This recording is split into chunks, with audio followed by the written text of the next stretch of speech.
हादिया ने इस घर का सुकून बर्बाद कर दिया है। शौकत, इस तरह आखिर कब तक चलेगा? मुझे तो ये समझ में नहीं आ रहा कि आखिर इस घर में हो क्या रहा है। मेरी हमेशा से यही कोशिश रही है कि मैं सबको साथ लेकर चलूं ताकि दिलों में मोहब्बत कायम रहे, लेकिन अब तो ऐसा लग रहा है कि हम सब एक दूसरे के दुश्मन बन गए हैं। मैं तो खुद बेजार हो गया हूं भाभी जान, समझ में नहीं आ रहा कि क्या करूं। जब से हादिया इस घर में आई है ना, इस घर का सुकून बर्बाद हो गया है। पहले मेरी खुशियों की दुश्मन थी, अब मेरी बेटी की खुशियों की कातिल बन गई है वो। बस कर दो समीना, हादिया को कोसना छोड़ दो। हाँ, आपको बड़ा बुरा लग रहा है? भूल गए उसने उस दिन मेरी बेटी के साथ क्या किया था? कितनी जोर से उसका हाथ पकड़ा हुआ था, उसके साथ पता नहीं क्या करने वाली थी। लगता है तुम्हारी याददाश्त कमजोर होगी और साथ तुम्हारी नजरें भी। अभी कुछ देर पहले जो तुम्हारे सामने हुआ उसे तुम भूल भी चुके।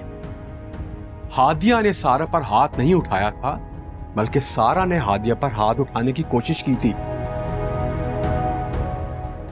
मुझे समझ नहीं आ रहा अब तुम्हें किस बात का गुस्सा है। खुदा के लिए बहस बंद करो।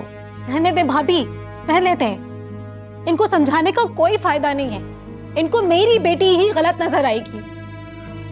जो बेटी इनकी आंखों का तारा होती थी ना, अब वो ही बेटी इनकी आंखों का कांटा बन गई है। समीना, सारा भी मुझे उतनी ही अजीज है जितनी हादिया। अब ये बात मैं किस तरह और कितनी बार तुम्हें समझाऊं? खामोश हो जाओ तुम दोनों। अब कोई नई बहस मत शुरू कर देना। अरे तुम दोनों को मैंने यहां पर इसलिए बुलाया है ताकि तुम लोगों को समझा सकूं कि मोहब्बत की फिजा बच्चों के अंदर सिर्फ हम लोग पैदा कर सकते हैं। हम बड़े जैसा हम करेंगे बच्चे वैसे ही तो रिएक्ट करेंगे। तुम दोनों को ये बात समझ में क्यों नहीं आ रही? भाभी, हादिया इस घर से चली जाएगी ना तो सब कुछ ठीक हो जाएगा। कहीं नहीं जाएगी हादिया। ये उसका भी घर है और वो यहीं रहेगी।